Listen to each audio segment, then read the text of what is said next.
while our musicians were not able to play their instruments last year, well, in public, our next guest found a way to ensure that their instruments were still intact. And joining us this morning is veteran musician and bass player Mikey Fletcher.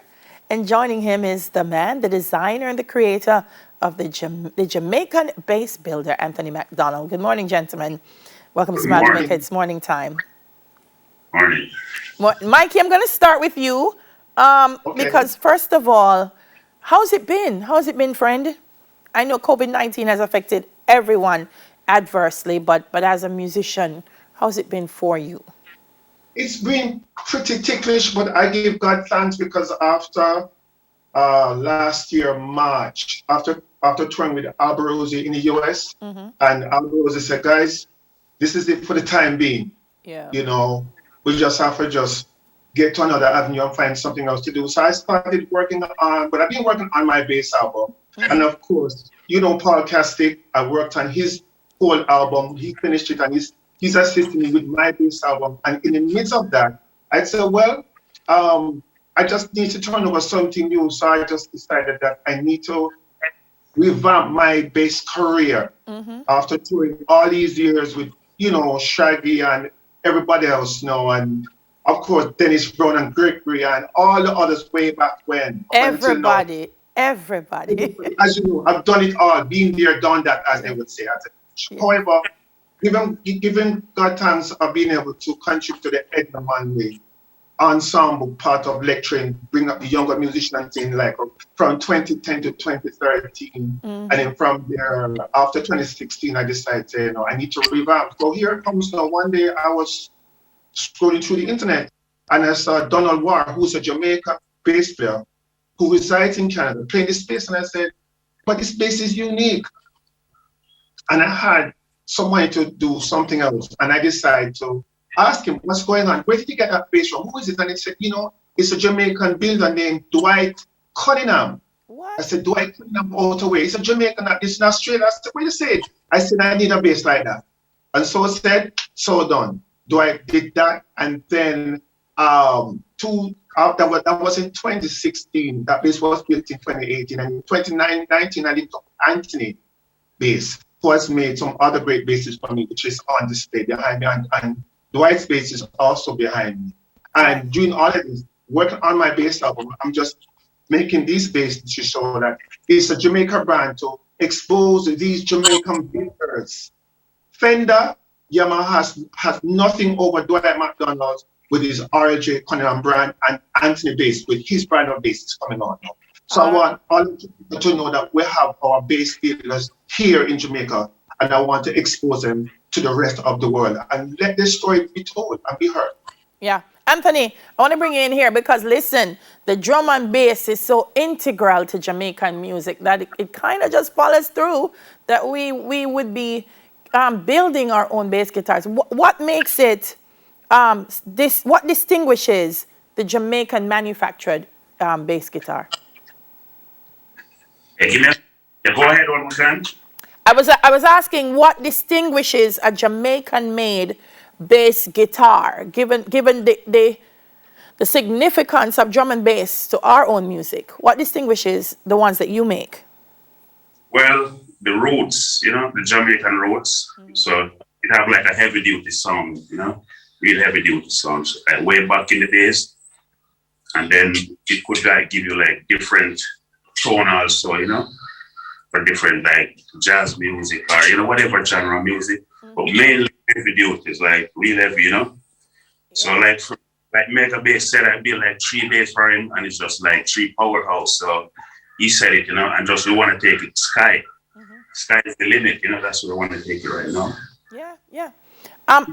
I think some non-musicians may not be able to appreciate the value of a bass guitar. I mean, depending on who plays it, if you go online to try to purchase one, it can be almost priceless. How long does it take for you to craft the guitar for the musicians who are watching and want you to do some for them? Well, overall time it take like 40 hours, you know, so maybe 2 to 3 months, you know, just a little piece here, a little piece there. Yeah. but like 40 hours, just a work week.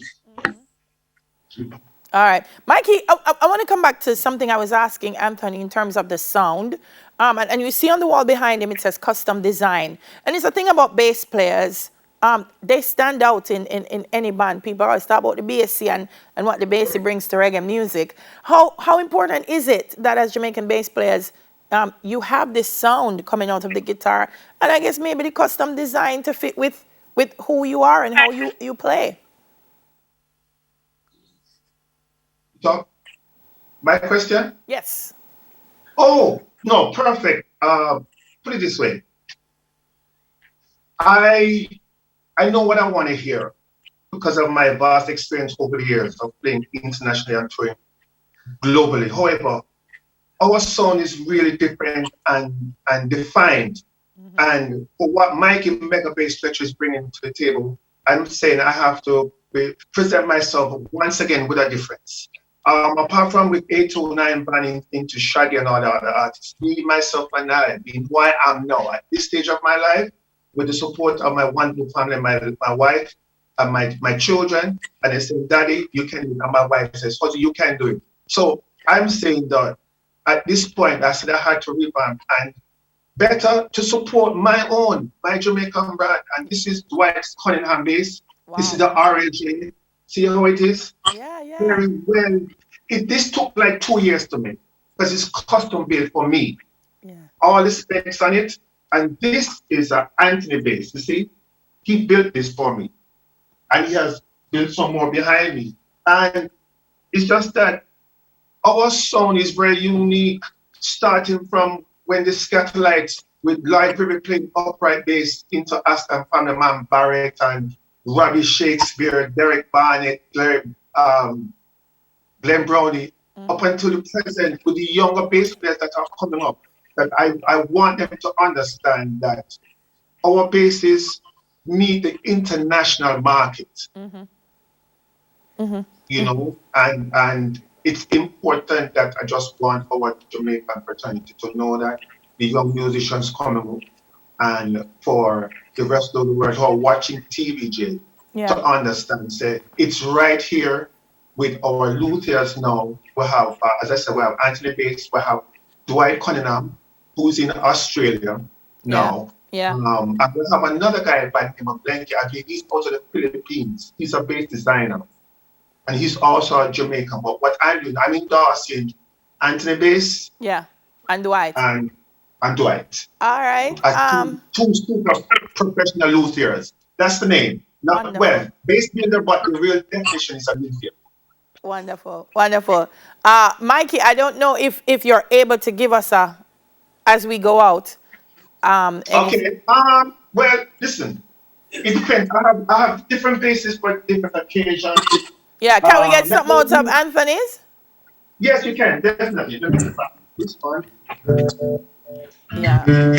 All right. And while he does that, I guess, Anthony, you can tell us where to find you while Mikey sets up to give us that sound. Anthony, where do we find you? All right. So on Instagram, it's 1-877-493-5456 _ Anthony. All right. Guys, look out for him. As I always say, support our Jamaican people. It's our Jamaican music and our Jamaican sound. Mikey Fletcher takes us out. Mikey Fletcher, musician and bass player, and Jamaican bass builder Anthony McDonald. Here's Mikey as we go to the break.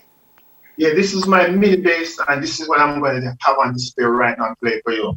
Bro, it's a powerhouse. I'll call it Mini Me. Rest of Jamaica, watch out and look out.